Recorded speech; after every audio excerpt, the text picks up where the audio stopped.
This is pre-algebra, the first part of the 9.5 slope-intercept form notes. So for slope-intercept form, we're going to use this formula. It's y equals mx plus b. You're going to hear that a lot, especially in Algebra 1, where m is your slope and b is called the y-intercept. The y-intercept simply means where does this line cross the y-axis? That number will be exactly where it crosses the y-axis. That's why it's called the y-intercept.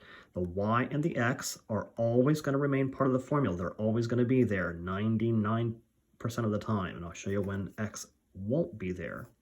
And sometimes y won't be there. But we'll talk about that later.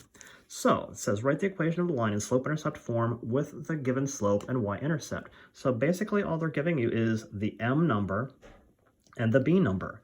And all you have to do is just drop them into that formula where m and b are. M is your slope. Whatever, if they give you a slope number, just put it right there. If they give you the b number, the y-intercept, just put it right there. And your y and x remain part of the formula. So simply drop them in. M becomes 2.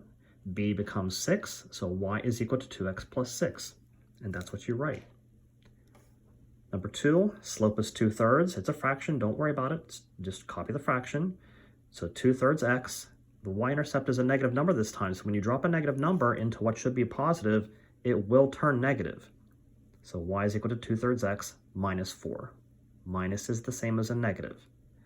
Negative here becomes a minus here. It's a minus 4. You could also put plus negative 4. It's going to be the same thing. Third example, slope is -9, so -9x. Y-intercept is -1, as we discussed in the previous question. If it's negative, that becomes -1. Or, again, you could just put plus -1. It's going to be the same thing. So y is equal to -9x minus 1. You're just dropping these numbers right into the formula. For the next set of questions, it says, state the slope and the y-intercept of the graph in each equation. So they give you the equation. They want you to tell what the m and b values are. So m is 3, b is 1. Done. Number 5, m is 1/4, b is, there's that minus sign, so you're going to pull out a -6. Number 6, m is -2, and you see there's nothing after that. If there's nothing after that, guess what b is? It's 0. And you do need to identify it as such. You definitely want to call it 0. And number 7, m is -4, b is -5. Then for the next several questions, the formula isn't set up right, so you're going to have to do some rearranging. So what I did is notice that I circled the y value in all of them. I circled the y because you want to get that by itself. You want to make the formatting correct. You want to make sure it looks like y is equal to mx plus b. So here you have the y. You're going to get that by itself, which means you're going to take this over to the right side. So you're going to have to add 4x over. Make sure you're putting it in the right formatting. Put your x value first. So the y is here, there's your y, equals, add the 4x over, 4x plus 2 from here. So there's the correct formatting. So just make it look right before you pull any numbers out. So then your m is 4 and your b is 2. Moving to number 9, again, get the y by itself, here's your y. Take the 2 over, you're gonna have to subtract this time, and it goes behind the x. So it's gonna be x minus 2. And right there we have it. So then you can identify your m, which is 1. There's nothing there, so it's not a 0. It is a 1. There's something there. It's invisible. We call those invisible 1s, so that's a 1. And your b is -2. Number 10, a little more complicated here, getting the y by itself, because there's something in front of it right there. So the first thing you're going to do is take the 4x over. So minus 4x. But remember, it goes in front of that constant value.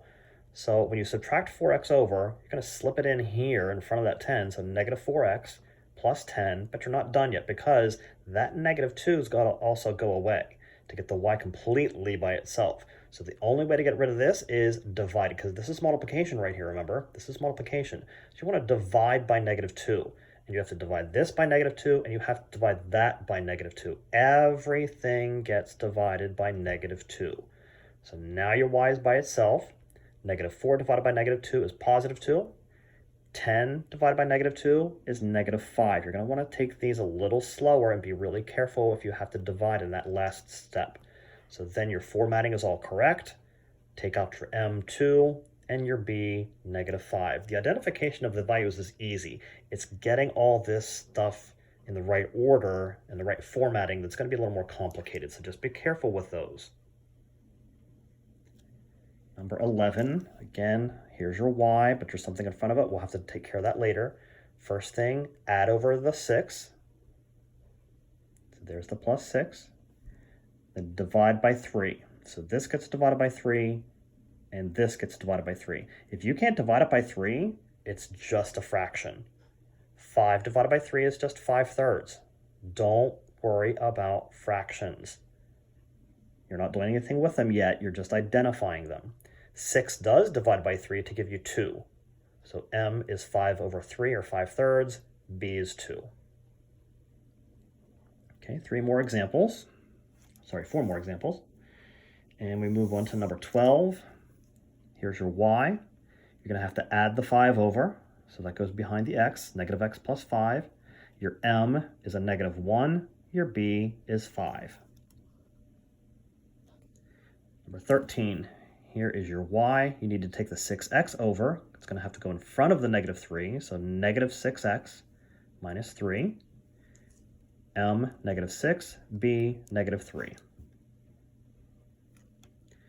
Number 14, here's your y value. There's something in front of it. We'll have to take care of that later. So first thing, take over the 15 by subtracting. So minus 15. Divide everything by that negative 5. Get that out of that. Get it out of the y value there. Get the y by itself. Divide by negative 5. So divide this by negative 5 gives you negative 4.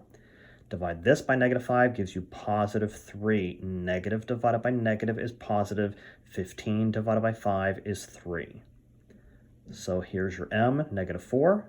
Here's your B, 3. Your slope and your y-intercept. Remember, the slope is how steep the line is going to be. The y-intercept is where it crosses the y-axis. We'll talk more about that in the second part of the lesson in a separate video. Number 15, here's your y.